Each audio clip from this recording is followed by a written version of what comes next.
How to check Wise account number. Now checking your Wise account number is actually quite very simple. What you can do is simply go ahead and then you can use the Wise app or log into your Wise account from your browser. Once you've done that, simply launch the Wise application and make sure that it log into your account.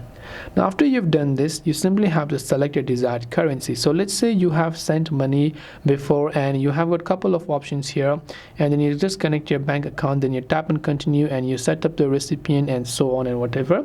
And now you want to actually view the account number. You simply have to choose the currency of which you want to find the account number of, then look for the account details or get account details option. This is usually located under the balance of the selected currency, and from there you should be able to reveal your account number and other relevant information. Now you can actually view how much balance you have in your account by just tapping your profile icon and seeing whether you have a personal or business account. This way you should be able to go ahead and then check balance or check your Wise account number. I hope this video helped you. If you have got any further questions, feel free to leave them down in the comments below. As always, thanks for watching till the very end of this tutorial and see you soon in the next video.